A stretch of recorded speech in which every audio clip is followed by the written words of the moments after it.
En una época de genialidad y de sangre,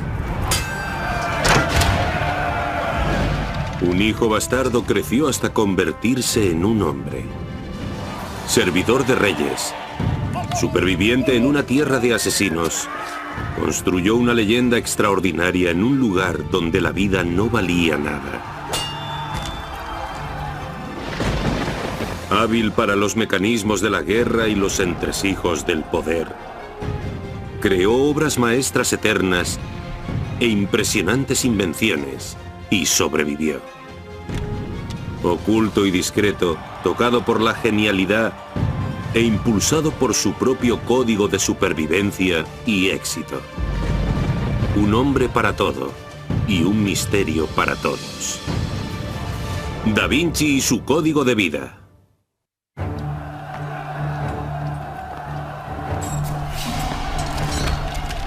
Constantinopla, la capital del Imperio Bizantino.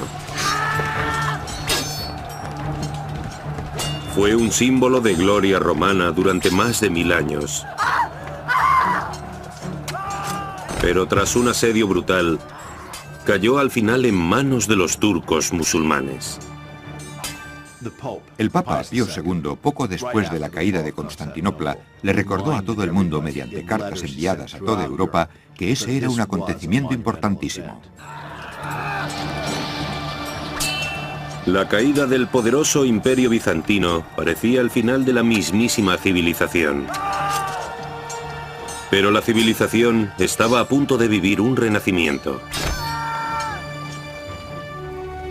Con la vieja ciudad moría una vieja idea y surgía una nueva que encontraba refugio al oeste, en las ciudades-estado de Italia. Para los bizantinos, Dios era el centro y el significado de todo, pero una idea revolucionaria, el humanismo, permitiría el estudio del hombre y nuevas exploraciones para la ciencia. Era una filosofía con poder para cambiar el mundo. Al estudiar a Dios, podemos estudiar teología y filosofía de Dios, pero al estudiar al hombre, podemos estudiar biología, zoología, antropología, tecnología, ciencias de diferentes tipos. El humanismo concentraba el interés del hombre en el hombre.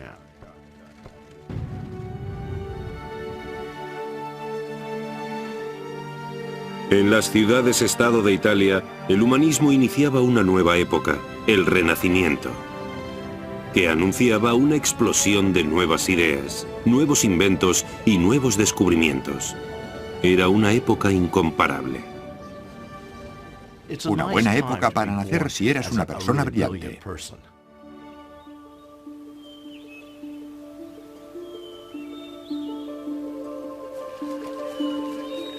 En un pequeño pueblo rural de la Toscana, un chico joven descubría el mundo. Casi desde el principio, los misterios de la naturaleza le fascinaron. Creció en el campo, cerca de Florencia, y parece ser que era capaz de descubrir toda clase de animales, plantas e insectos. Pero el joven Leonardo no tenía un lugar en el mundo, no tenía futuro. Era el hijo bastardo de un respetado notario y la hija de un granjero pobre. Vivía en casa de su padre, mientras que su madre debía casarse con un hombre de su propia clase. Su madre se casó poco después de que Leonardo naciera con un chico de la zona, conocido por el apodo de Acatariga, el luchador, el peleón, el chico de los puños. Probablemente vivieran en la zona. No es inconcebible que Leonardo tuviera acceso a ella, pero es igualmente posible que la familia de Leonardo le mantuviera apartado de esa otra gente, que era de un estrato social diferente. El joven Leonardo disfrutó de una infancia cómoda con su padre y su madrastra, pero debido a su categoría de ilegítimo, sus perspectivas eran pocas. Era como una especie de miembro de la familia de segunda clase. Los hijos legítimos evidentemente iban a heredar la finca familiar y además se quedarían con el negocio familiar. Leonardo no podía optar a nada de eso. Leonardo! Sì, madre. Torna a casa, immediatamente. Ma perché devi sempre far di tutto un gioco? Destinado a dedicarse al comercio, ni siquiera podía llevar el apellido de su padre. Le conocían como Leonardo da Vinci. Su familia no gastaría dinero en educarle formalmente. Podemos imaginarnos cómo debía ser que te consideraran ilegítimo en una época en la que ser ilegítimo significaba realmente algo. Había profesiones que te estaban vedadas. Te limitaba mucho algo que estaba totalmente fuera de tu control. Enfrentado a su ilegitimidad, el joven Leonardo empezó a desarrollar un código para ir más allá de todas las expectativas, para superar todos los obstáculos. Al final, este le elevaría hasta el poder y la grandeza.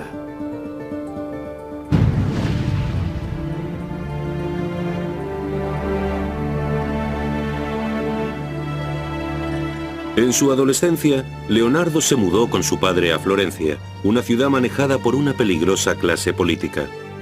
En ese próspero lugar de comercio y belleza, había una familia que estaba en el centro de todo. Una familia cuya importancia para Leonardo aumentaría a medida que madurara. Los Medici. Los Medici estaban al mando de Florencia porque habían sido banqueros al principio y se habían hecho con el control de la ciudad, aunque esta fuera una república y alguien tuviera que votar por ellos, porque controlaban los votos. Los Medici, ricos y muy poderosos, eran los más importantes patronos de las artes en Florencia. Aún así, a pesar de su poder, los banqueros Medici nunca podían bajar la guardia.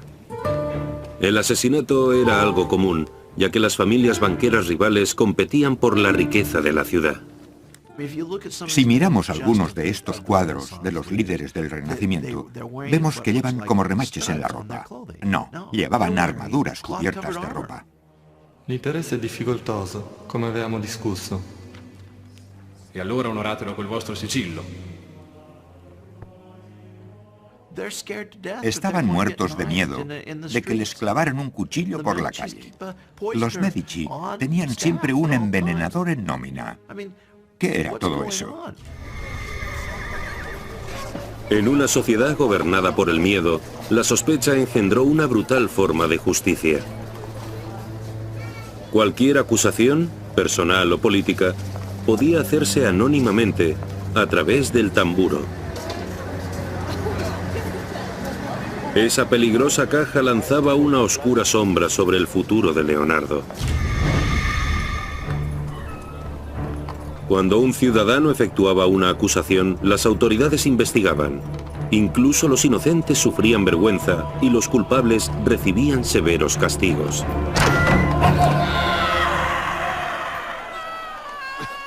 La visión de cadáveres ejecutados en público era normal en una ciudad como Florencia, así como en el resto de Italia.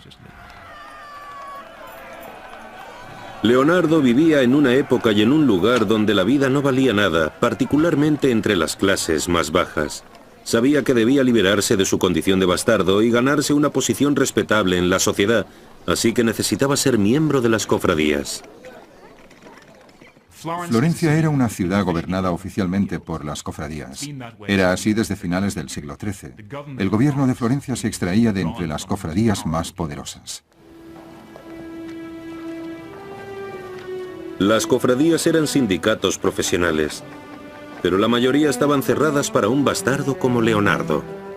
Parece claro que no tenía ningún tipo de educación formal, que habría sido su formación normal si hubiese sido un hijo legítimo de su padre, en lugar de ser ilegítimo. Para Leonardo, era difícil entrar incluso en una cofradía de bajo nivel, no profesional. Su única esperanza estaba en su talento y en la ayuda de un amigo importante de su padre. Tu devi essere Leonardo. Ti stavo aspettando. Tuo padre pensa che hai del talento. En 1468, cuando Leonardo tenía 16 años, su padre le envió a ver a Andrea de Verrocchio, un artista florentino bien considerado. Así se hacían las cosas en Florencia. Obtenías recomendaciones de tus conocidos, tus vecinos, tu red extendida de clientes y amigos. Ese tipo de recomendaciones personales eran la manera de conseguir romper con la costumbre de preparar a los hijos para el negocio familiar. Verrocchio accedió a tomar a Leonardo como aprendiz, a darle la experiencia que necesitaba para conseguir algún día la admisión en una cofradía. Fue allí donde Leonardo empezó a entender la relación entre el arte y el poder. Los Medici, la familia en el poder de Florencia, a menudo encargaban cuadros a Verrocchio. Verrocchio era realmente la persona en la que pensarías en la Florencia de finales del siglo XV. Si querías un cuadro, ibas a ver a Verrocchio. Cuando Leonardo entró a formar parte del taller, supo que podía superar sus limitaciones sociales. Surgió su código, más fuerte todavía. Si las circunstancias te detienen, encuentra otra manera de conseguir tus objetivos. Pero más allá de las puertas del estudio, Florencia entraba en un periodo peligroso. Mientras el patriarca de la familia Medici, Piero de Medici, yacía en su lecho de muerte, sus enemigos planeaban robarle el control de la fortuna familiar. Piero, ti senti un po' meglio? Solo la morte può recarmi conforto adesso.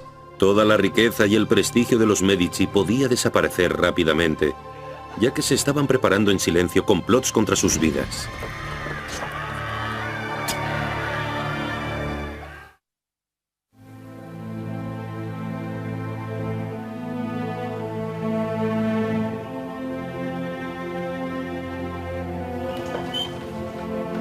Cuando el joven Leonardo da Vinci llegó a Florencia para labrarse una carrera, la ciudad se encontraba al borde de la violencia. La familia dirigente de Florencia se reunía alrededor del lecho de muerte del patriarca Piero de Medici. Un gran peligro aguardaba a su hijo Lorenzo, de solo 20 años de edad, ya que la familia rival, los Pazzi, conspiraba contra él. Questa è la mia ultima volontà per te, Lorenzo. Devi guidare questa casata e guidare Firenze. Nessun altro può farlo. Devi stare attento, molto attento. Los problemas entre los Pazzi y los Medici eran de negocios. Nos cuesta creer que los negocios puedan acabar en asesinato. Los negocios fuera del universo paralelo de Los Soprano o algo de ese tipo. Pero eso era lo que ocurría. Si eras un líder, tu vida corría peligro. La familia Pazzi deseaba el poder y la riqueza de los Medici. Iban a hacer cualquier cosa por hacerse con ellos.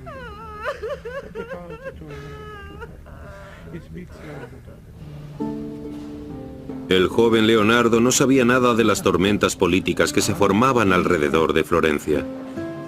Aunque nunca los conocería, los Medici ejercerían una profunda influencia sobre su joven y ambiciosa vida. En el estudio en el que trabajaba Leonardo, su código le impulsaba a aprender todo lo que pudiera, a destacar por encima de las expectativas de su maestro.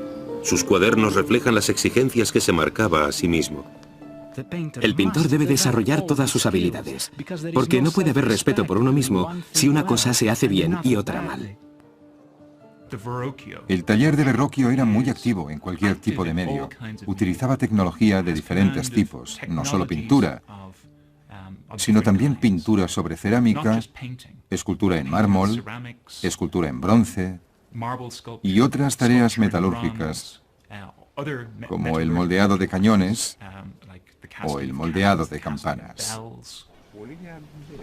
Se unió a Verrocchio en un momento importantísimo. El maestro se enfrentaba a grandes retos tecnológicos. Una de las cosas que Leonardo vería en el taller de Verrocchio sería el diseño y la fabricación de una esfera colocada en lo alto de uno de los edificios más importantes de Florencia. Saranno 2 tonnellate di rame dorato e deve essere bilanciato alla perfezione. Ma come, maestro? La construcción de la bola de 2 toneladas y la ingeniería necesaria para alzarla hasta lo más alto del Duomo competiría con la propia construcción de la cúpula de la Catedral de Florencia. Se fabricaría de cobre, dorado con una amalgama de mercurio. No podías llamar a los peones y pedir que vinieran a hacerlo por ti. Tenías que hacerlo solo, de memoria, con las habilidades que habías aprendido, así que adquirió un montón de conocimientos no solo artísticos, sino también de ingeniería práctica y de mecánica, únicamente por pertenecer al estudio. Leonardo estudió la gran grúa que levantaba objetos pesados hasta la parte más alta de la cúpula y la grúa giratoria que había encima. Esta temprana exposición a la ingeniería mecánica tendría una gran influencia sobre sus posteriores invenciones. En el estudio de Verrocchio, Leonardo vio cómo su talento podría permitirle escapar de las limitaciones de sus orígenes bastardos. Y estaba a punto de ver por primera vez el mundo al que aspiraba.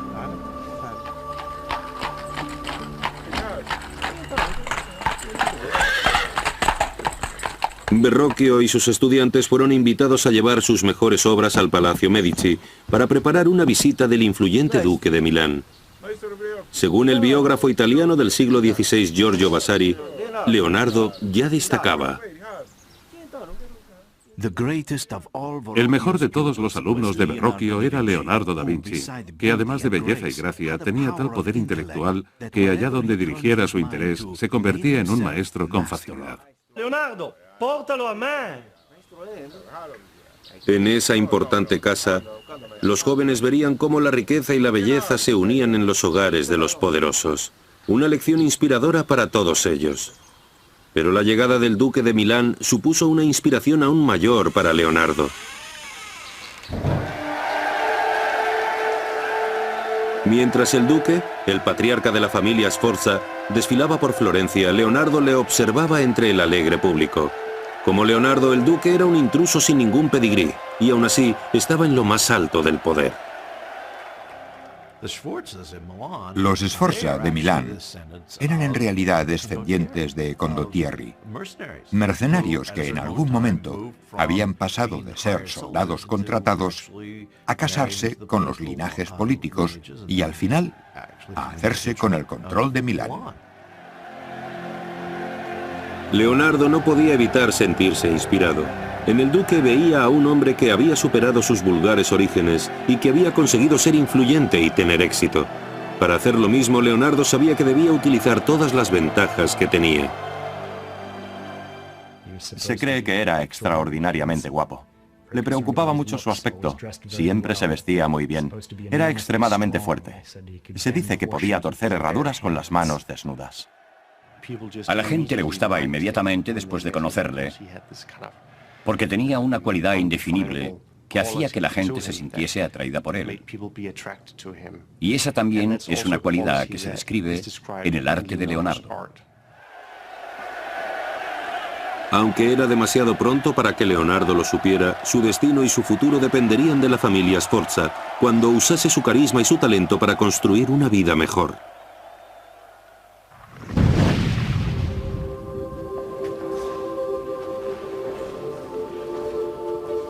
Leonardo tenía ya 20 años. Terminó su aprendizaje y finalmente se unió a la cofradía como pintor, un gran paso en el mundo de la legitimidad profesional. Ya podía buscar encargos de alto nivel por sí solo. Pero algo le detuvo. Da Vinci se quedó en el estudio de Verrocchio. Quizás fuera por lealtad, quizás no estuviese muy seguro de sus capacidades, pero se quedó. La ventaja era que no tenía que salir y establecerse por su cuenta. Todo indica que Leonardo era temperamentalmente incapaz de abrir su propio negocio. Usa un tocco leggerissimo qui, Leonardo.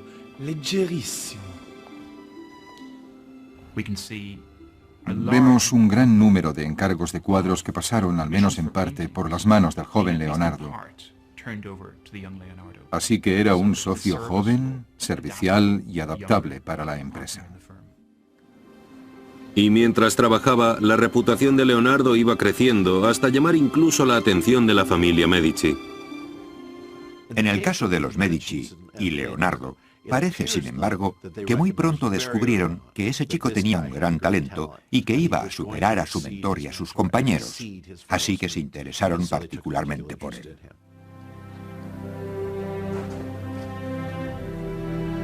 Allí, en el taller, como protegido de Verrocchio, surgió la primera gran obra de Leonardo.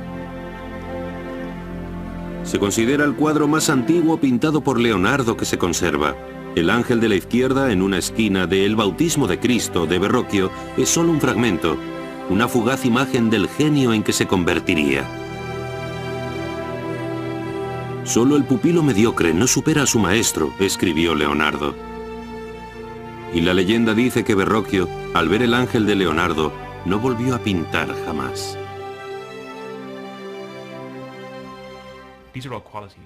Son cualidades que hacen que hoy mires ese cuadro y veas que esa es la mano de otra persona. Un pintor excepcional que no está presente en el resto del cuadro. Leonardo tenía un talento increíble para entender el movimiento y capturarlo en sus cuadros. Por ejemplo, los tirabuzones de pelo que parecen rebotar como un muelle. Era capaz de sugerir eso pintando de una manera que nadie podía igualar. Inteligente, bien relacionado, atractivo, Leonardo sabía lo que quería y se aseguraría de conseguirlo. Pero los celos y la envidia de otros, voces y acusaciones anónimas, pondrían en peligro todo lo que había construido y amenazarían con devolverle al olvido.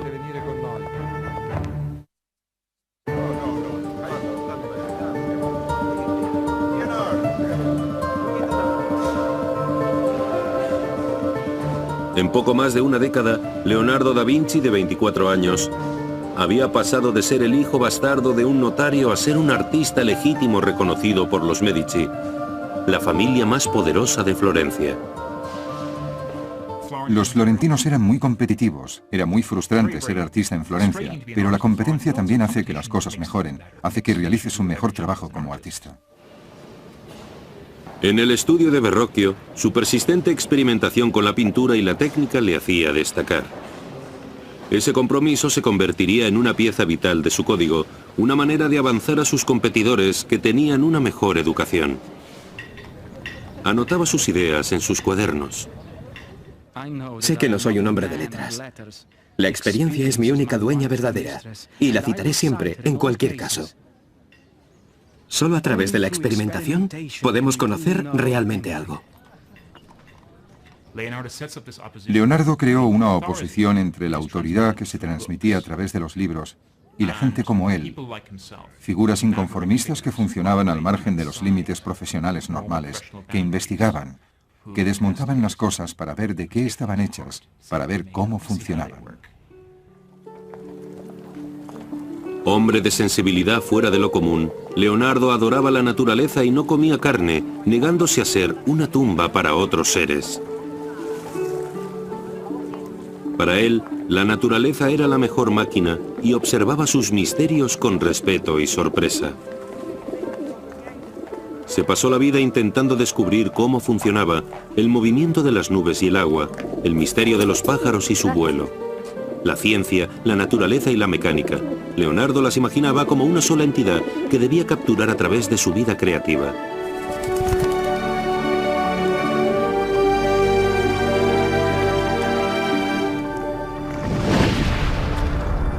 La naturaleza era una cosa, la naturaleza humana otra. El éxito que le había elevado por encima de su categoría de bastardo también había generado envidia y resentimiento. Fuerzas oscuras se movían contra él. Ajeno a los peligros, Leonardo se concentraba en nuevos experimentos para entender la naturaleza de la luz y la sombra. Examinaba la caída de la luz de las velas sobre tela y cómo el ojo humano la interpretaba. Sus notas revelan la importancia que le daba a esos estudios. Nada puede reconocerse sin luz ni sombra. Solo a través de los ojos, la ventana del alma, podemos entender realmente el complejo funcionamiento de la naturaleza. Tenía moldes hechos con telas extendidas y movía las luces por todas partes. Colocaba las velas en una posición, miraba las sombras, las dibujaba, no movía nada más que la luz a otro lugar y volvía a dibujar exactamente la misma pieza de tela que no se había movido. Lo único que había cambiado era la interacción de la luz y la sombra sobre ella.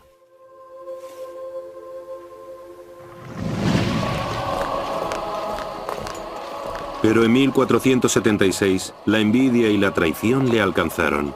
Fue de la mano de la Guardia Nocturna, la temida policía secreta de Florencia.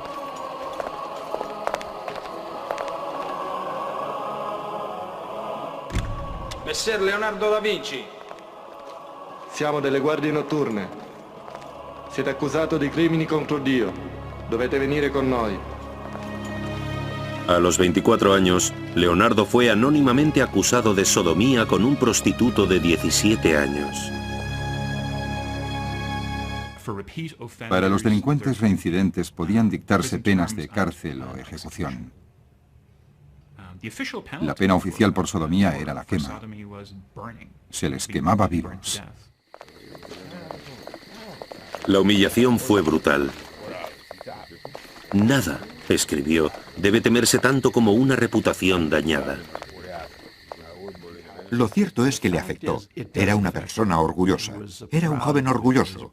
Sabía que iba a llegar lejos y una acusación como esa realmente podría haber truncado su carrera. Pero en el juicio no se presentó ninguna prueba contra él, ni ningún testigo. Los cargos se retiraron. Fue la cruel acción de un enemigo anónimo. Los días oscuros acababan de empezar en Florencia. Las nubes de tormenta política se acumulaban mientras terribles fuerzas se unían contra los Medici. Florencia estaba casi rodeada por los territorios del Papa, que se extendían al sur, hasta la ciudad-estado de Nápoles, y al norte hasta Ferrara.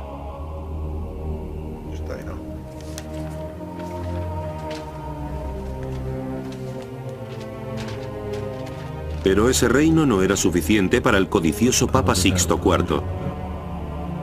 El Papa conspiraba para expandir su poder hasta el norte de Italia, a las tierras dominadas por los Medici. Para destruir el bastión de los Medici, Sixto encontró un aliado bien dispuesto en el banquero rival, Francesco di Pazzi. Ed io, Francesco de Pazzi, presterò a voi i soldi necessari ad estendere le terre papali. El Papa transfirió sus cuentas a las arcas del banco familiar de los Pazzi. Pero los Pazzi querían más que la cuenta papal. Querían deshacerse de los Medici para siempre. Los Medici necesitaban dinero en su sistema bancario. Los Pazzi necesitaban dinero en su sistema bancario. Y cuando los dos intentaron conseguir el poco dinero que quedaba en Italia, que no estaba en ningún sistema, empezaron los problemas. Y allí fue cuando se llegó a la violencia.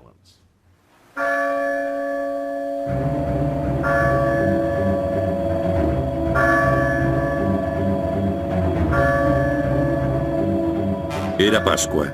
En la celebración del Príncipe de la Paz, los Medici tomaron sus asientos personales al otro lado del pasillo, frente al secuaz del Papa, Francesco di Pazzi. No tenían ni idea del peligro que corrían. En un momento determinado de la misa, todo empezó.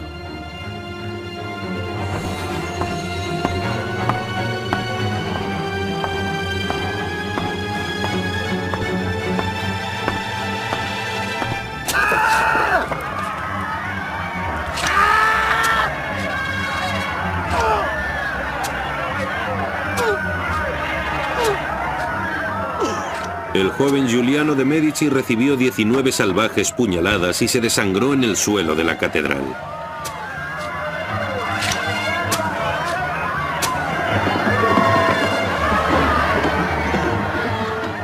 Su hermano herido, Lorenzo, apenas pudo escapar. Con el apoyo del Papa, la familia Pazzi creía que podía llevar su plan a buen puerto.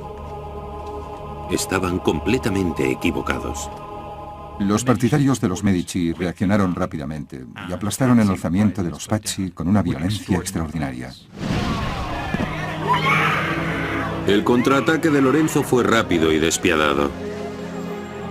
El resultado del asesinato y la respuesta inmediata nos dan una imagen del poder que tenían los Medici. No hubo derechos para los criminales. Se deshicieron de ellos y lo hicieron de un modo muy público. Ese mismo día, Francesco di Pazzi fue colgado junto a uno de sus compañeros conspiradores, el arzobispo de Pisa. Arrastraron su cuerpo. Lo cortaron en pedazos, lo humillaron de todos los modos posibles. Esto era algo normal, aunque nos resulte difícil de imaginar. Pero los Medici no habían terminado. Un asesino había conseguido escapar. Unas semanas después, Bernardo Baroncelli, el asesino del hermano de Lorenzo, fue finalmente capturado y colgado ante una multitud entusiasta. Leonardo da Vinci estaba allí. Ahí estaba el joven Leonardo, dibujando el cadáver colgante y escribiendo debajo quién era y qué llevaba puesto exactamente. Es una de las primeras cosas que tenemos de Leonardo. Leonardo hizo el famoso dibujo de Baroncelli colgado de la horca. Los cadáveres de los criminales condenados ejecutados en público eran corrientes en una ciudad como Florencia, como lo eran por toda Italia. La violencia y el asesinato contaminaban el aire de la Italia del Renacimiento y continuamente darían color a la obra de Leonardo. Dos mensajeros corrieron a Florencia llevando terribles noticias. El Papa había excomulgado a Lorenzo de Medici por ejecutar al arzobispo de Pisa. Enviaba el ejército de Nápoles para obligar a Lorenzo a rendirse.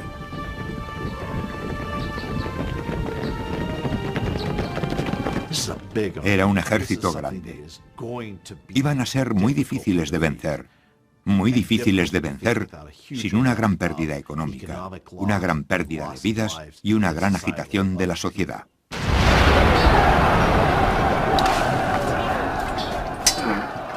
La República de Florencia se enfrentaba a la aniquilación. Allí, en su terrible gloria, estaba la mejor de las artes del Renacimiento, el arte de la guerra.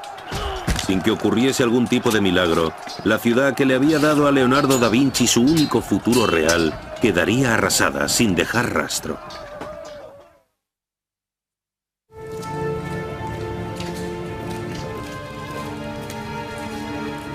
Messer Leonardo da Vinci. Detenido por falsos cargos de sodomía, Leonardo da Vinci tenía que convivir con una reputación mancillada. Y después sería la propia Florencia la que correría peligro cuando estallara la guerra con Nápoles. Para castigar a los Medici por la ejecución de uno de sus arzobispos, el Papa Sixto envió al rey Fernando de Nápoles a invadir Florencia y atacar al ejército florentino más pequeño. Las fuerzas florentinas, en su mayoría mercenarios, lucharon con la violencia continua de los asesinos profesionales. Pero el ejército de Nápoles, más poderoso, pronto ganó ventaja y aplastó a las fuerzas florentinas con una ferocidad implacable.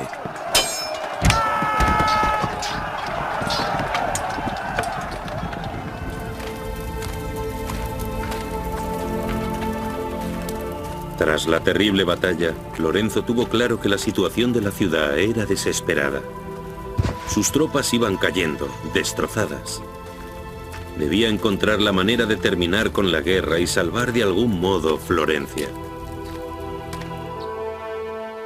Parecía que el gran paisaje político podía darle a Lorenzo una salida.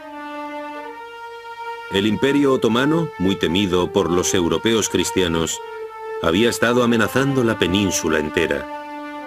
Florencia, Nápoles y los estados papales corrían peligro.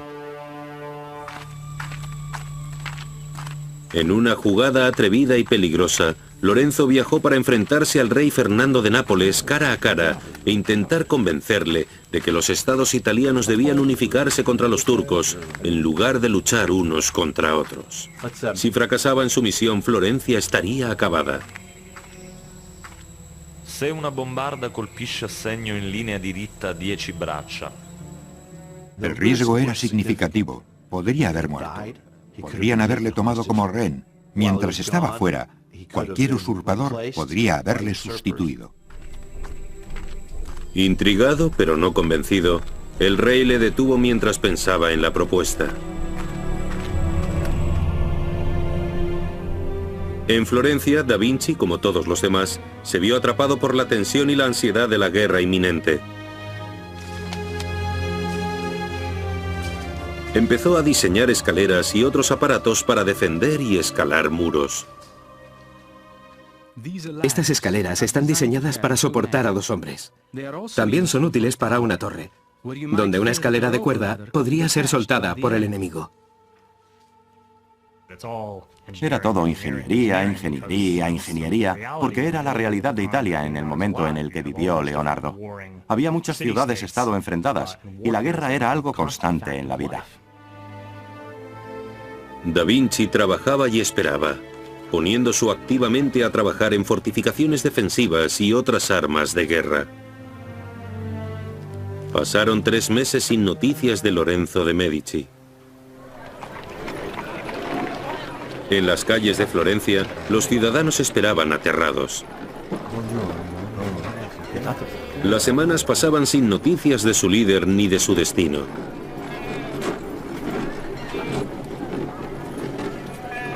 La gente continuaba con sus tareas mientras la esperanza iba menguando. La dinastía Medici y la independencia de Florencia parecían perdidas. Sabían cuál era su situación. Mientras Lorenzo estuvo en el campamento rival, debieron estar nerviosos. Podía perder su riqueza, podía perder la ciudad. Los florentinos podían perder la ciudad. Y entonces, una conmoción se apoderó de las calles.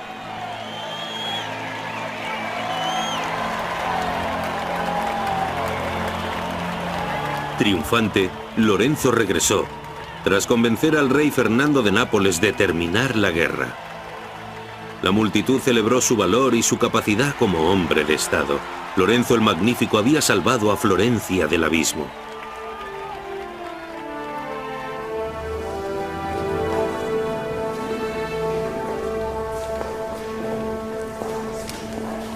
Cuando la paz llegó por fin a Florencia, Leonardo recibió el encargo de pintar la Adoración de los Magos, un retablo para el monasterio de San Donato a Scopeto.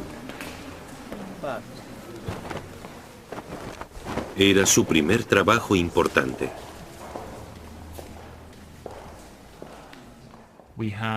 Tenemos la Adoración de los Magos, tratada como nadie la había concebido antes. Entre la confusión de figuras que rodean a esa Virgen y ese niño serenos, hay una locura de atención devota. Hay caballos que se encabritan. Es una locura de hombres a caballo. Formó la composición casi en un cuadrado, con un triángulo formado por la Virgen y los reyes arrodillados. Pero aquí Leonardo utiliza el cuerpo del caballo para cargar su composición de movimiento y energía, de una sensación de frenesí, de que esto es casi como un acontecimiento apocalíptico de la Encarnación. Es impresionante. Algunos estudiosos creen que la figura del joven erguido de la esquina inferior derecha podría ser un autorretrato del joven Leonardo. La obra se considera una obertura, la primera declaración de las futuras grandes obras de Leonardo. Pero no funcionó. Tras dedicar muchísimo tiempo al fondo, la dejó inacabada. Sus cuadernos sugieren el motivo. Concebir una idea es noble. Ejecutar la obra es servil. A alguien que es terriblemente curioso, que es incansable, no le gusta hacer una sola cosa. Cuando llega el momento en el que algo está a punto de terminarse, ya no resulta interesante. Le interesaba muchísimo más el mundo natural, el mundo mecánico, y solo pintaba ocasionalmente cuando tenía problemas monetarios.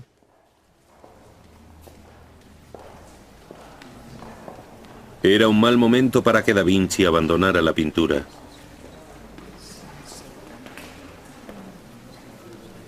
Lorenzo de Medici estaba buscando artistas para un encargo increíble.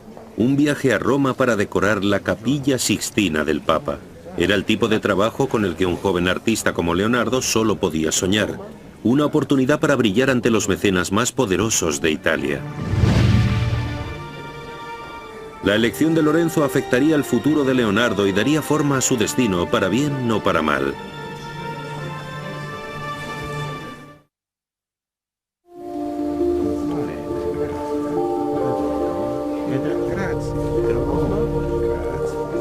Los rumores sobre el talento de Leonardo da Vinci se extendían, pero él parecía perder interés en su carrera.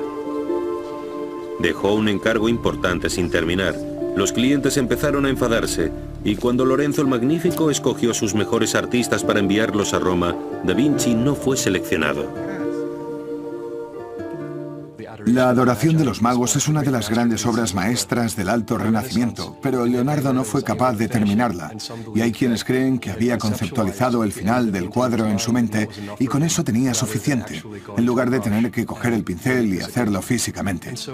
Así que se encontró con varias demandas porque no podía terminar el trabajo.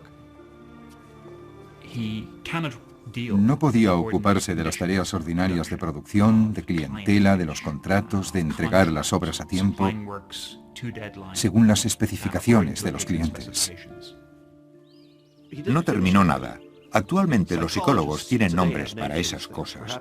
Quizás tuviera déficit de atención, quizás fuera obsesivo-compulsivo, quizás tuviera ansiedad, quizás sufriera estrés. No sabemos exactamente cuál era su enfermedad, pero parece que había algo que le afectaba la mente. Parece ser que los mayores dones de da Vinci, su imaginación incansable y sus interminables ideas complicaban su éxito. Nuevamente, las circunstancias le detenían y debía encontrar otro modo de conseguir sus objetivos. No estamos realmente seguros de que quisiera ser artista. Era la manera de avanzar en la vida de la corte y el mecenazgo. Pero cuando llegó hasta allí, lo dejó todo un poco de lado. Insatisfecho con la pintura, da Vinci decidió que era hora de cambiar. Su código exigía que encontrase otro canal para sus ambiciones. Necesitaba empezar de nuevo y nuevas oportunidades. Así que se marchó a Milán. El estado italiano más septentrional, Milán, era el más vulnerable a los invasores extranjeros, así que estaba muy militarizado y era un centro de producción de armas y tecnología militar.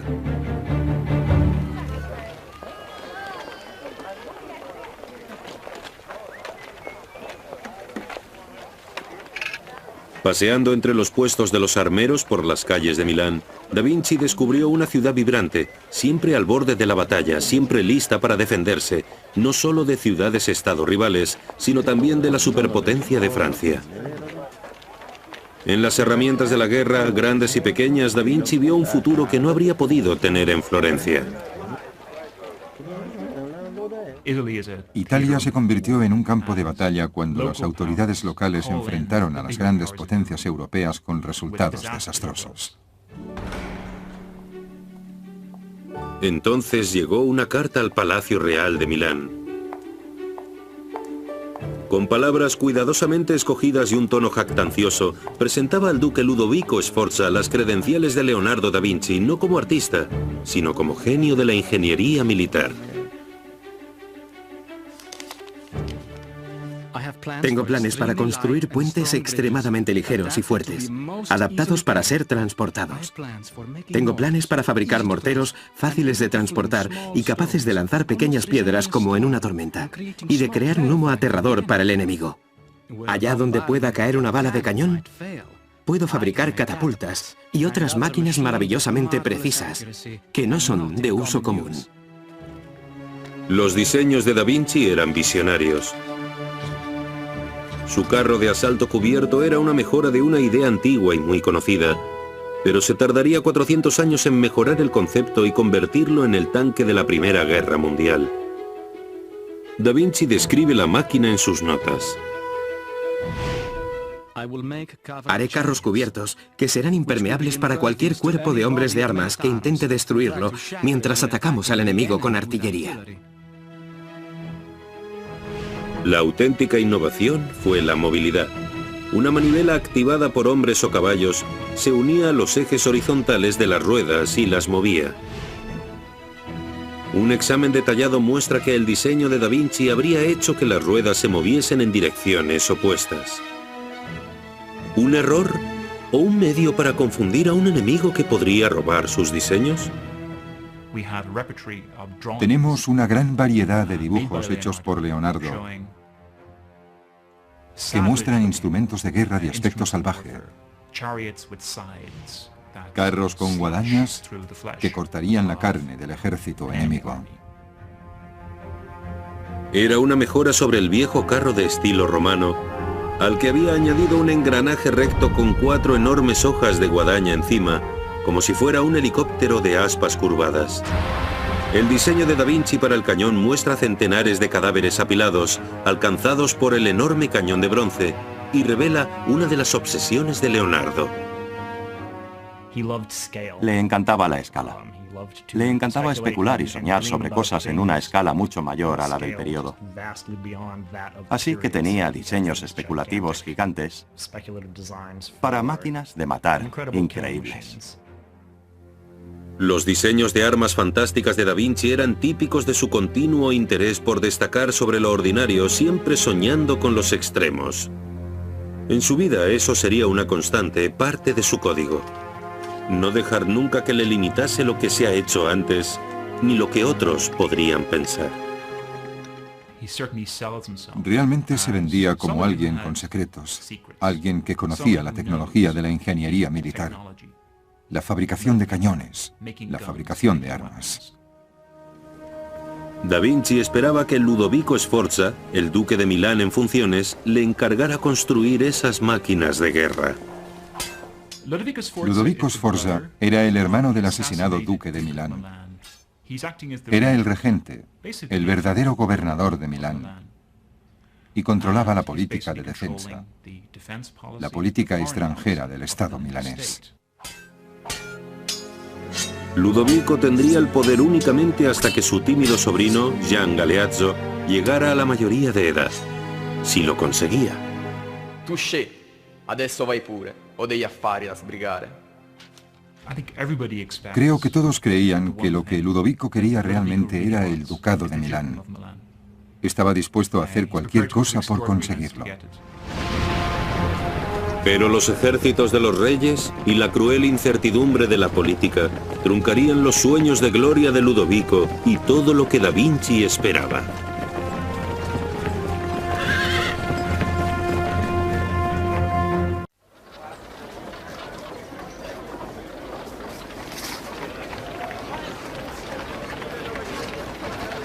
Tras marcharse a Florencia, Leonardo da Vinci a sus 30 años llegó a Milán esperando vender su talento para la ingeniería militar al duque en funciones, Ludovico Sforza, un noble astuto y militarista.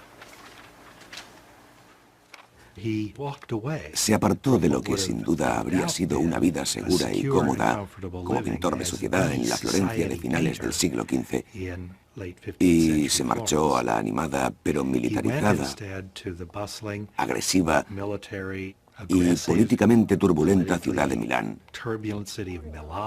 cerca de la frontera con Francia.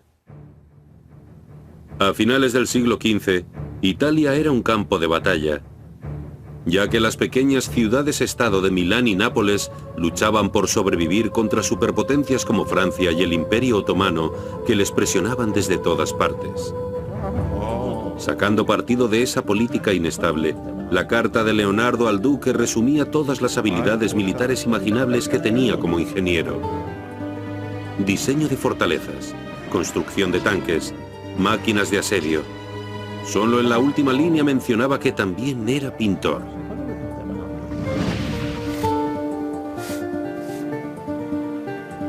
Por desgracia, Da Vinci tuvo que aparcar su entusiasmo por los diseños militares. El duque necesitaba un retrato de su amante. A pesar de la desilusión de Leonardo, el cuadro se convirtió en una de sus obras más famosas e importantes. La Dama del Armiño. Fue revolucionario. La primera vez que un retrato mostraba los pensamientos o sentimientos del modelo a través de la postura y los gestos. Tiene relación con el interés que mostraba Leonardo por el movimiento de la mente. Mientras la mente se mueve, el cuerpo expresa el movimiento de la mente. O como diría Leonardo, ahí es cuando los movimientos del alma se vuelven más manifiestos.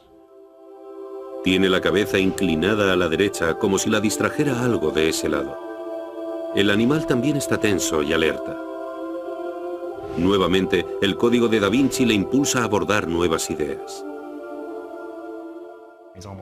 Era casi obsesivo en su búsqueda para saber lo máximo posible sobre lo que le interesaba mientras le interesaba.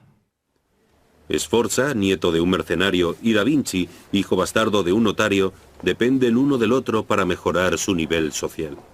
Guardate da questa parte adesso, signorina Gallerani. È un piacere posare per voi. Eso no era lo que había ido a buscar a Milán, pero tenía suficiente experiencia para saber que el poder y la oportunidad siempre son compañeros de viaje. Y el gran ego de la enorme familia Sforza pronto le brindó esa oportunidad. El duque encargó una colosal estatua de su padre sobre un poderoso semental, y Leonardo empezó a estudiar las proporciones de los caballos, utilizando un pequeño y dócil modelo para practicar. La distancia entre una oreja y la otra debería ser igual a la longitud de una de las orejas. La longitud de la oreja debería ser un cuarto de la cara. Sforza quería una estatua más grande que ninguna otra, el mayor monumento ecuestre jamás visto. Suele decirse que los príncipes caudillos utilizaban el arte como un medio de parecer más permanentes, más legítimos, más establecidos de lo que quizás eran en realidad. Los Sforza solo gobernaban desde 1450, pero su monumento ecuestre iba a superar todos los existentes. Leonardo consideraba el reto de crear la estatua de 7,5 metros de altura una oportunidad para su carrera, el triunfo duradero del arte y la tecnología. Dedicaría más de 12 años de su vida a ese proceso. Iba a ser una estatua a una escala mucho mayor que cualquier otra cosa que hubiese existido antes. Necesitaría de todo tipo de nuevas tecnologías para pensar cómo fabricarla. Extendiendo su visión y su talento al máximo, Leonardo crearía incontables modelos pequeños de arcilla y dedicaría los años siguientes a investigar cómo moldear ese coloso con 60 toneladas de bronce. Como quería hacer el caballo en particular de una sola pieza, habría que hacerlo al revés y excavar fosos para moldear. Bueno, Milán se encuentra en el valle de un río y debajo hay una bolsa de agua. La cabeza del caballo, que apuntaba hacia abajo, debía quedar justo por encima del nivel del agua. Si se empezaba a calentar el agua de una zona, se podían causar problemas graves y posiblemente incluso una explosión. En otras palabras, trabajaba muy cerca del límite de lo posible.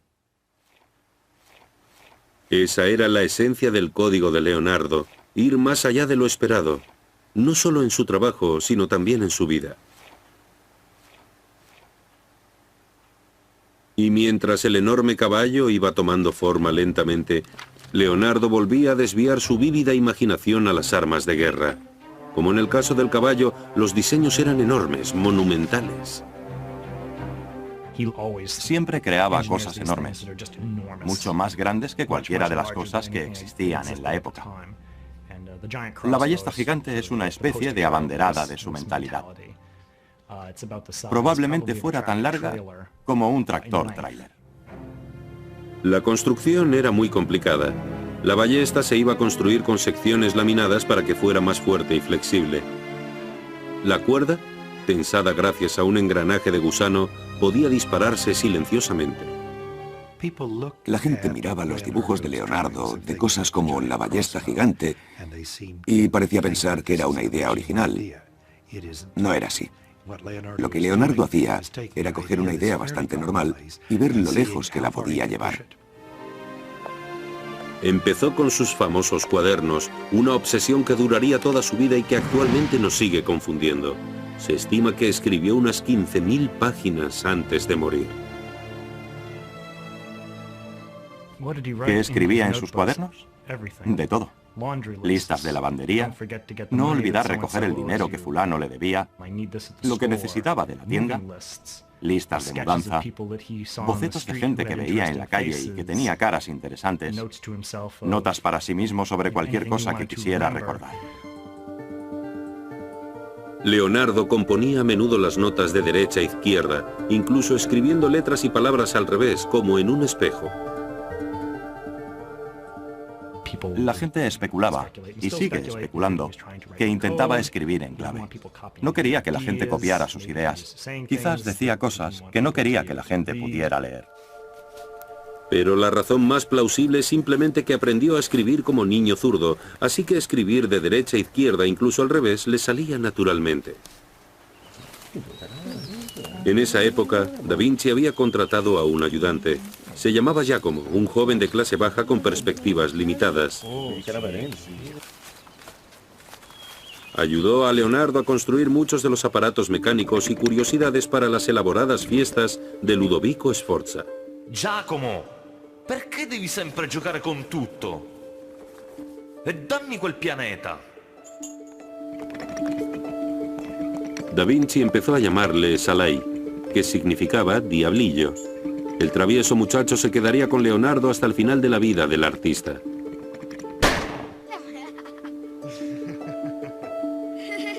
Y el nombre de Salai aparecería en los cuadernos de Leonardo más que ningún otro. Salai estaría con él en uno de los días más importantes de la vida de Da Vinci.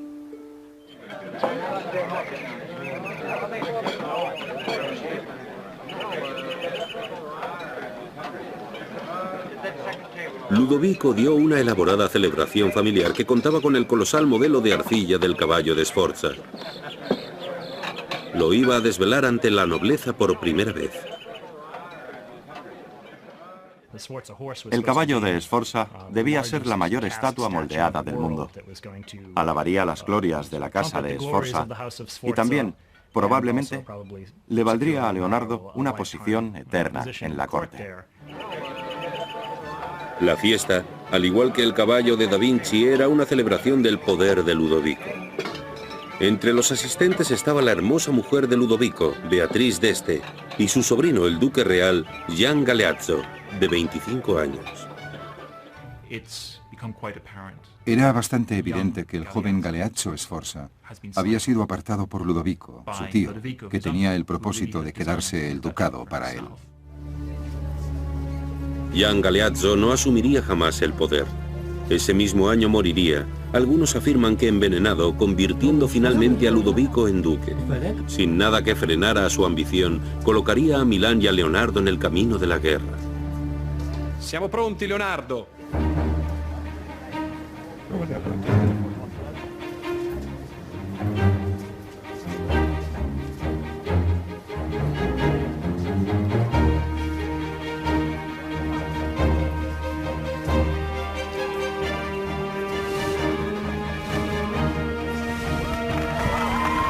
¡Via il telo!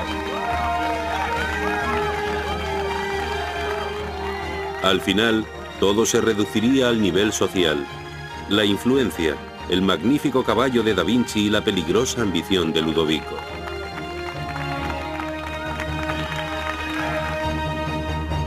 En 1494, como nuevo duque de Milán, Sforza unió sus fuerzas con las de Francia. Juntos, los poderosos aliados invadieron la ciudad-estado de Nápoles. Ese arriesgado movimiento puso en peligro Milán y los planes de Leonardo para el caballo. Al final todo fue cuestión de necesidad. Había muy poco metal, y el duque de Milán tenía que decidir entre moldear cañones o darle el metal a Leonardo para hacer una estatua. Escogió hacer lo más conveniente y preocuparse de su propia defensa. Con la guerra en el horizonte, las 60 toneladas de bronce separadas para el gran caballo de Da Vinci se fundieron en los hornos de Milán y se vertieron en moldes de cañones. Leonardo aguantó estoicamente. Como el cerebro de su excelencia está entretenido en otras cosas, las artes han sido silenciadas. Sobre el caballo no diré nada, porque sé que no es el momento. El duque, aún ansioso por otorgarle un gran legado al nombre Sforza, le hizo un nuevo encargo a Da Vinci. Un mural religioso para la iglesia de la corte, Santa María de la Grazie, decorado con el escudo de armas de su familia. Se convertiría en una de las mayores obras maestras mundiales. Pero para consternación de los sacerdotes, pasaban los años y no parecía que fuera a terminarlo. Maestro Leonardo, quando pensate sarà finito? Ho solo bisogno di mettere una faccia a Giuda. No, fermo lì. La vostra sembianza sarà perfetta. Leonardo pasó más de 3 difíciles años con el mural. Una compleja y hermosa interpretación de la última comida de Cristo con los apóstoles. Se llama La Última Cena. El fresco de Leonardo, revolucionario para su época, captura el dramático momento en el que Jesús les dice a sus apóstoles: uno de vosotros me traicionará. En sus escritos, Leonardo describe cómo los gestos y las caras de los apóstoles expresan una angustia intensa. Uno se retuerce los dedos de las manos y se gira, con gesto sombrío, hacia su maestro. Otro, con las manos extendidas, enseña las palmas y encoge los hombros. La atención de Da Vinci a las respuestas humanas revela su obsesión por la ciencia. Era experto en anatomía, era experto en geometría, era experto en perspectiva.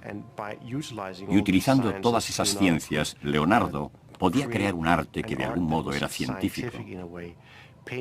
La pintura era una fuente de sabiduría igual que lo era la geometría. Pero en La Última Cena, Leonardo llevó su enfoque científico demasiado lejos al experimentar con sus pinturas e incorporar óleo, que es incompatible con la base de yeso. Así que decidió probar una nueva técnica al dibujar el fresco, y no funcionó. De hecho, destruyó gran parte de lo que ya había creado. En cuestión de décadas, la humedad de la pared empezó a desintegrar la pintura de base oleosa. Pero Leonardo no estaría allí para verlo. Francia, la antigua aliada de Milán en su guerra contra Nápoles, tenía entonces un nuevo rey con un nuevo objetivo, la sumisión de Milán. Leonardo estaba a punto de perder su mecenas, su seguridad y todo aquello por lo que había luchado.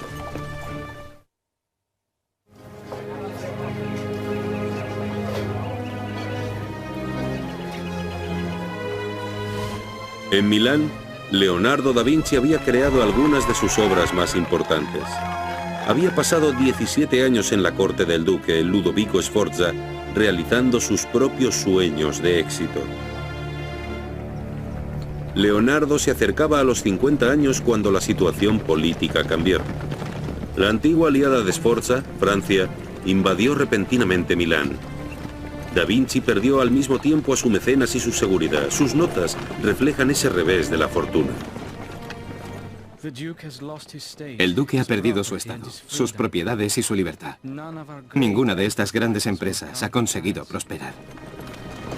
El ejército ocupante francés, decidido a aniquilar cualquier señal de los Sforza, usó la escultura épica de Da Vinci para sus prácticas de tiro.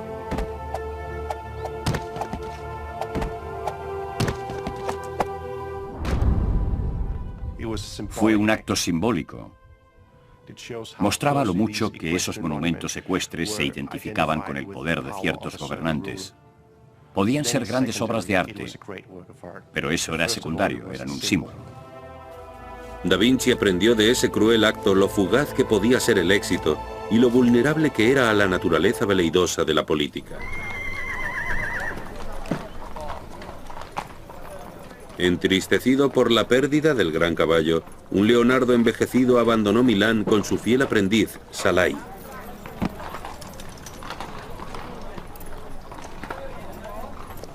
Tuvo que dejar todas sus obras, el caballo destrozado, la última cena, todo abandonado.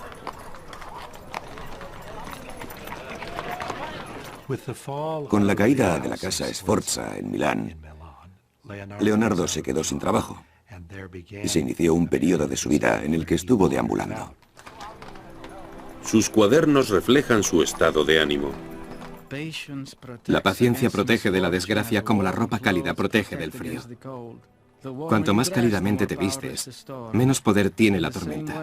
Del mismo modo, aumentar la paciencia al enfrentarte a la peor de las situaciones la vuelve impotente ante la paz de tu espíritu. Sus viajes le llevaron a Venecia, amenazada entonces por el creciente poder de los otomanos. Quizás allí encontrara un mercado para sus armas y fortificaciones innovadoras. Una de las cosas interesantes sobre Leonardo es pensar la gran parte de su carrera durante la que no trabajó como artista.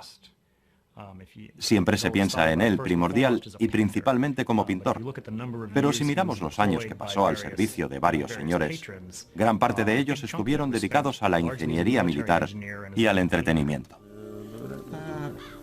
Fue a ver al duque de Venecia con multitud de ideas, incluso un traje de buceo y un sistema de buceo para la guerra submarina. En sus escritos, Da Vinci describió su complejo diseño. Una placa de armadura con casco, jubón y calzas. Y una bota para aguantar la respiración, con medio aro de hierro para mantenerla lejos del pecho. Cuando se desinfla la bota, se cae hacia el fondo, arrastrado por sacos de arena. Cuando se infla, se asciende hacia la superficie. Parecía casi no pertenecer a su época. En un periodo en el que ni siquiera tenían cosas mundanas, como maneras de contar el tiempo, Leonardo pensaba en caminar por el fondo del océano y volar por el aire como los pájaros, o desarrollar vehículos de propulsión. Tenía una visión completamente singular de prácticamente todo lo que le rodeaba. Las ideas de Da Vinci estaban siglos por delante de su tiempo. Su código le había llevado a soñar con lo imposible. Pero Venecia no tenía ningún interés en sus inventos. Se le consideraba un extranjero y sus ideas visionarias solo causaban sospecha. Rechazado, debía perseguir sus sueños en otro lugar. Volvió a Florencia, la tierra de su infancia.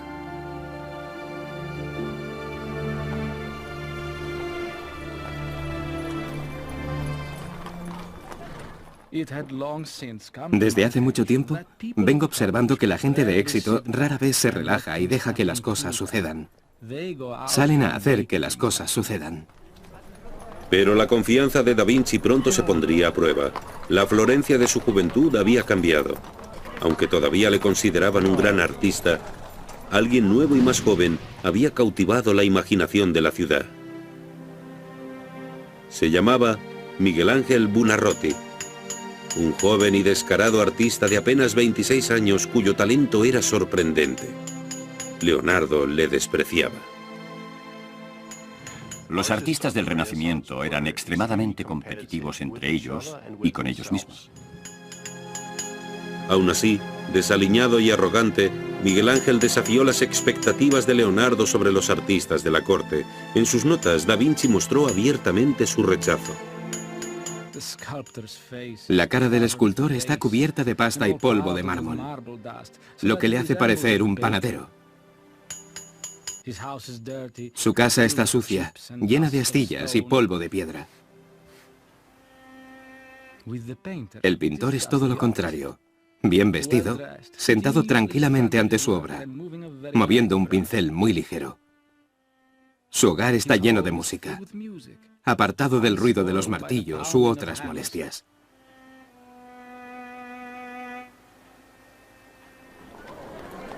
La creciente hostilidad entre Leonardo y Miguel Ángel rápidamente se hizo pública. Un día, mientras Miguel Ángel se acercaba por una concurrida calle, Leonardo desvió una pregunta sobre el escritor Dante al escultor que pasaba. Chiedi a Michelangelo, lui ha letto Dante. Spiegatelo da solo, e già che ci sei, spiega come hai imbrogliato la gente di Milano con il tuo impossibile cavallo.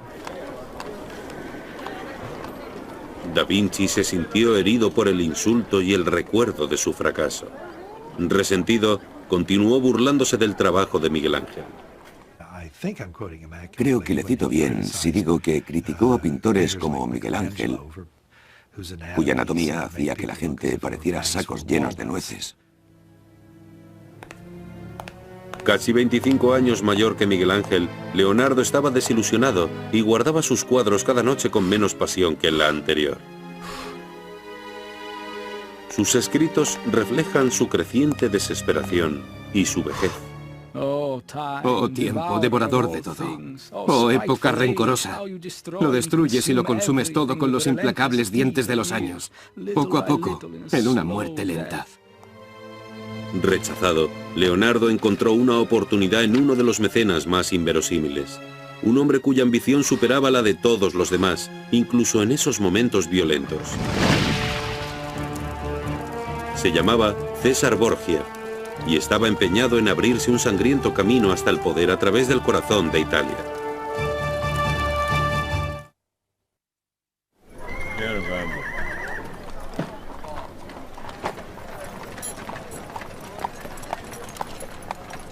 Tras perder el trabajo de 17 años, un desanimado Leonardo da Vinci acabó por volver a Florencia. Pero allí encontraría el desafío de un rival mucho más joven, el gran artista Miguel Ángel. Sus cuadernos revelan que incluso enfrentado a todo eso, su código exigía que siga adelante. Los obstáculos no pueden acabar conmigo. Todos los obstáculos deben producir una severa decisión. Aquel que fija su mirada en una estrella distante no flaqueará. En 1502, Da Vinci encontró una curiosa oportunidad gracias al Papa Alejandro y a su hijo bastardo, uno de los tiranos más temidos de la época, César Borgia. César estaba acusado de asesinar al menos a uno o dos de los maridos y amantes de sus hermanas y quizás también a su propio hermano. El mismo César era representado como la encarnación del diablo, pero otros creían que era un gran líder. Borgia personificaba la corrupción y la sed de poder que había acabado por definir el papado. Era despiadado al intentar consolidar el imperio de su padre y esperaba poder reclamarlo como propio algún día. Una a una, las ciudades de Romania en el norte de Italia iban cayendo ante el ejército papal de Borgia. Codicioso se puso como meta una zona cada vez más amplia. Pero para triunfar necesitaba una ventaja, alguien con ideas nuevas. Recurrió a Leonardo da Vinci. Ecco le vostre carte. È un onore servirla. Borgia le impuso el título de ingeniero jefe general, así que Leonardo probablemente tuviera la oportunidad de observar los verdaderos horrores de la guerra de primera mano.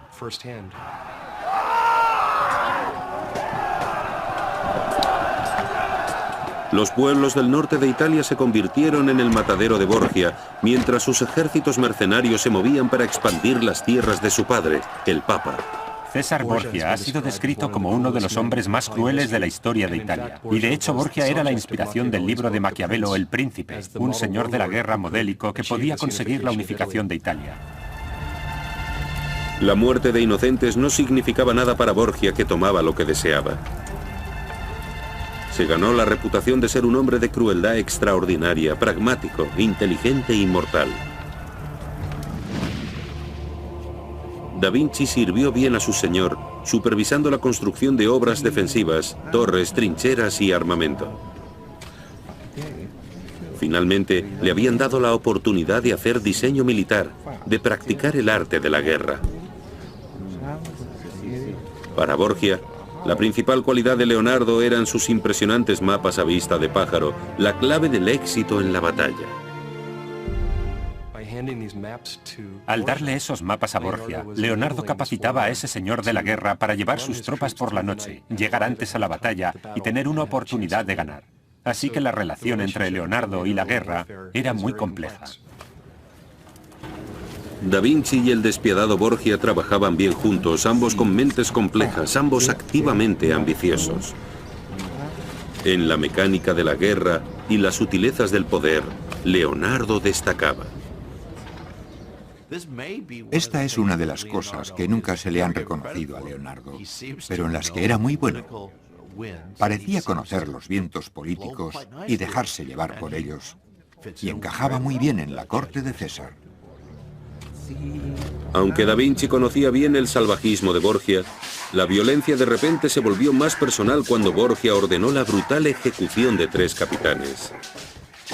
Uno de ellos, Vitellozzo Vitelli, era amigo de Da Vinci. El artista sintió repugnancia. Sus escritos reflejan sus crecientes dudas. De verdad, el hombre es más salvaje que la bestia, ya que nuestra brutalidad supera la suya. Vivimos de la muerte de los demás. Finalmente decidió que incluso los animales matan por un motivo. Los seres humanos son...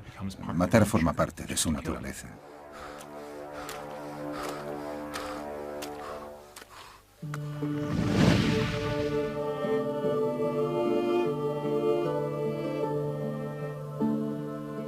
Da Vinci abandonó el servicio de Borgia y regresó a Florencia y al arte de la pintura, quizá para explorar el lado amable de la naturaleza humana. Allí empezó el trabajo por el que siempre se le recordará. No, non ridete. Sorridete. È divertente ma non isterico. Pensate cose dolci. Pensate al vostro amante. Giusto. Se llama la Mona Lisa. Nadie sabe quién es o si existió. Mientras pintaba, Da Vinci la divertía con música y entretenimiento. Leonardo decía en sus escritos que las caras son más bellas al atardecer y capturaba ese efecto utilizando formas de pintura transparentes. Una técnica que más tarde se llamaría esfumato, que significa un efecto ahumado, una especie de humo. Y eso se ve en estas transiciones casi invisibles de la luz a la sombra que son tan enigmáticas. Resulta increíble que alguien pudiera hacerlo con pincel. Es una gran muestra de virtuosismo. La gente suele hablar sobre el misterio de la sonrisa de Mona Lisa. Si es misteriosa, es porque Leonardo da Vinci ensombreció las comisuras de los labios y los ojos, los rasgos más expresivos del rostro humano. Siempre se sugiere que la Mona Lisa es un cuadro de misterio, que hay algo muy secreto detrás de ella. Y acabamos elaborando ese mito sobre la sonrisa de la Mona Lisa, o sobre quién es la Mona Lisa. ¿Es la amante de Leonardo? ¿Es el propio Leonardo? La historia no revela su verdadera identidad. Vasari, el biógrafo de Da Vinci, la identifica como Mona Lisa Gioconda, la mujer de un mercader. Pero Vasari nunca vio el cuadro y el propio Da Vinci no dejó ninguna pista.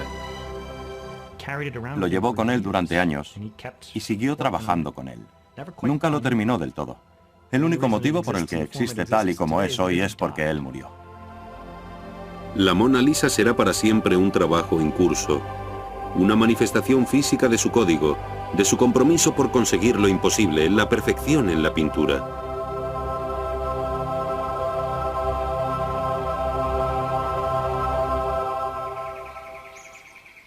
Nunca satisfecha, la mente inquieta de Leonardo continuaba reflexionando sobre el mundo a su alrededor. Una de sus mayores obsesiones era el misterio del vuelo.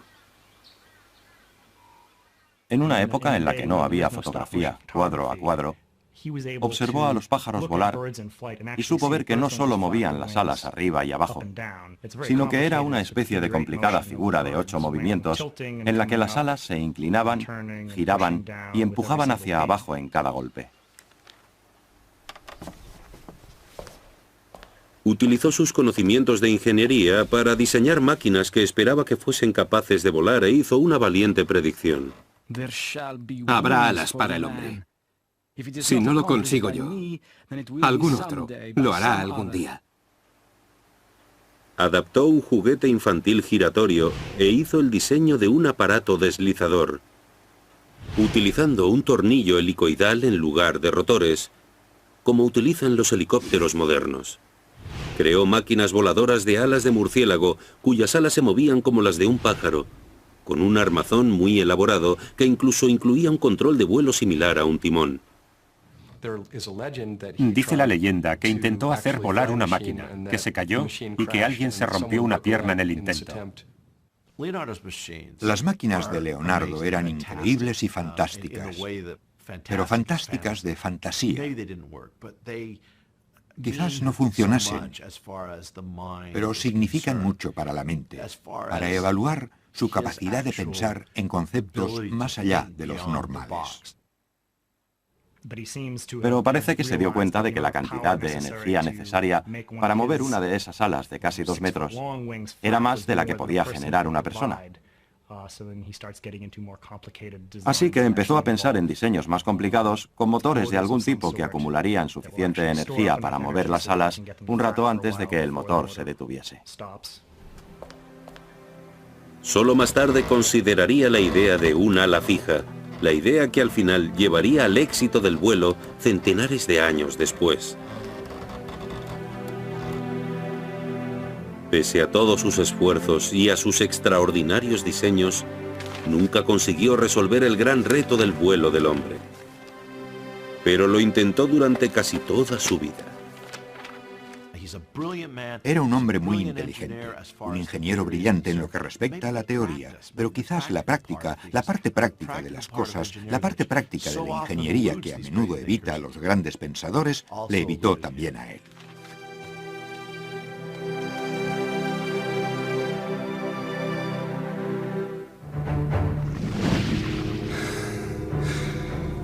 A pesar de la frustración de Leonardo con la ingeniería, conseguiría su éxito más notable con una máquina mucho más compleja.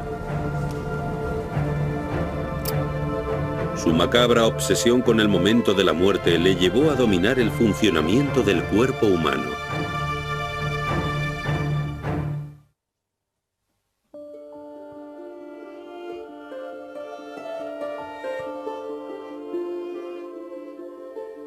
Leonardo da Vinci, de 53 años de edad, llevaba un tiempo trabajando en la más reconocida y celebrada obra maestra de todos los tiempos, la Mona Lisa. Seguiría trabajando en ella y la conservaría hasta el día de su muerte. Su obsesión tanto por la perfección artística como por la precisión técnica le llevó en una dirección sorprendente.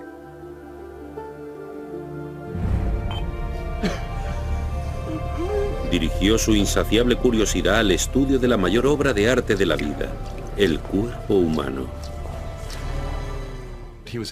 Le interesaba la anatomía desde muy joven, probablemente desde la época que pasó en el taller de Verrocchio, donde a los artistas de Florencia se les animaba a hacer disecciones y autopsias en la escuela de medicina, por ejemplo, o si no hacerlas, al menos a observarlas. Siempre fascinado por el cuerpo humano, estudió los misterios de la muerte en el Hospital de Santa Maria Novella. Dicono che abbiate vissuto 100 anni. È vero? 100 anni? Non è così difficile. Non sento dolori, solo stanco, tanto stanco e terribilmente debole.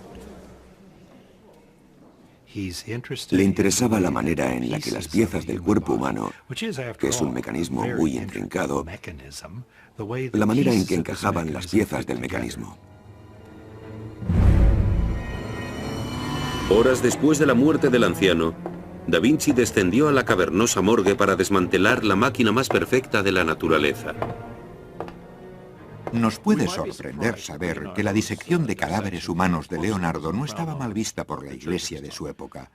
Eso parece ser un concepto más moderno, una prohibición moderna. Allí haría un descubrimiento sorprendente con muchos siglos de adelanto. Conduje una autopsia para determinar la causa de una muerte tan tranquila y descubrí que fue causada por la falta de flujo sanguíneo en la arteria que alimenta el corazón y otros miembros inferiores, que estaban atrofiados y encogidos. En 1507, Leonardo hace la primera descripción de la historia de la arteriosclerosis, comparando el sistema circulatorio del anciano con el de un niño. Hay que intentar imaginar cómo habría sido hace 500 años trabajar en una autopsia sin una buena iluminación y sin una buena conservación del material. El hedor habría sido horrible. En esas difíciles condiciones, Leonardo inventó una manera completamente nueva de observar. Más tarde, sus secciones transversales y sus diagramas influirían profundamente en el método moderno de visualización de anatomía y en su maquinaria. Su código, como él mismo, maduró. La experimentación continuaba siendo el principal motor de su esfuerzo para conseguir lo que nadie más podía. Me inspira la urgencia de hacer. Saber no es suficiente. Debemos actuar. Estar dispuesto no es suficiente. Debemos hacer.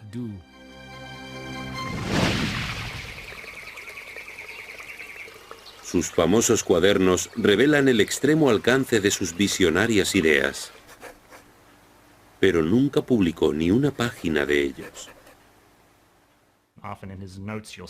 A menudo en sus notas habla de hacer un libro sobre un tema, de explicar esto y aquello y lo de más allá. Pero siempre hay algo más que se podía hacer. Una observación más. Y el tiempo se le echó encima. Mientras Leonardo envejecía, su legado se convertía en un fardo de documentos. Una vida de genialidad escrita en miles de trozos de frágil papel, incluida la única imagen de él que tenemos. Hay una imagen de un anciano que suele considerarse un autorretrato, pero no lo sabemos. No tiene título. Es un esbozo entre los millones de esbozos que hizo. Lo que a mí me parece interesante es hasta qué punto Leonardo nos es completamente ajeno. Hacia el final de su vida, en 1517, el rey Francisco I de Francia, un gran admirador y coleccionista de su obra, invitó a Da Vinci y a sus dos ayudantes, Salai y Francesco Melzi, a vivir en su castillo real de Clos. Leonardo consiguió su último trabajo, que básicamente era ser el mayor talento de la corte del rey de Francia. No tenía mucha responsabilidad. El rey de Francia le quería como ornamento. El rey nombró a Leonardo da Vinci pintor, ingeniero y arquitecto favorito. Si sta facendo tardi, maestro. Possiamo continuarlo nel mattino. Francesco ed io lo aiuteremo a mettersi a letto. Pero a los 65 años, los triunfos de Leonardo quedaban atrás. Un derrame le había paralizado el brazo derecho y la mano izquierda ya no podía pintar pequeños detalles. No parecía tener ninguna obligación. Leonardo no hizo gran cosa durante esos últimos años, salvo disfrutar de la vida. Y la disfrutó. Fue el mejor momento de una merecida jubilación, supongo. Salai, el chico acogido muchos años atrás, se había quedado con Da Vinci y Melzi se había convertido en su alumno y en su compañero más íntimo. Leonardo tenía consigo la Mona Lisa y otro par de cuadros.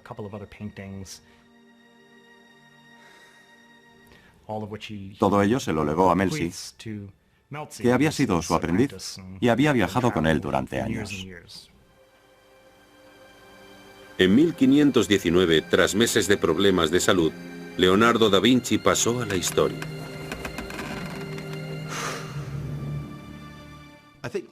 Creo que Leonardo es uno de esos individuos que tenían un código de éxito. No lo medía por la riqueza, no lo medía por la popularidad, lo medía por sus propios sentimientos hacia sus logros. Para mí, Leonardo da Vinci representa algo de los seres humanos. Representa a la persona que supera gran cantidad de obstáculos sociales y realmente demuestra de qué somos capaces. Su capacidad de ver más allá de su realidad cotidiana es, para mí, una de las cosas que le harán eternamente popular. Tenemos un corpus escrito, tenemos un rastro de documentos. La de Leonardo es una imagen complicada. Pintar era una fuente de conocimiento. Para Leonardo da Vinci la pintura era una ciencia. Nos puede inspirar a todos, sin importar quiénes somos, para que intentemos aprovechar al máximo nuestra vida. La genialidad de Da Vinci le catapultó fuera de la oscuridad, hacia las cortes de los reyes. Pero negándose a traicionar su propio código intelectual o dejarse aplastar por la adversidad, se convirtió en el hombre más importante de su época. Se volvió inmortal.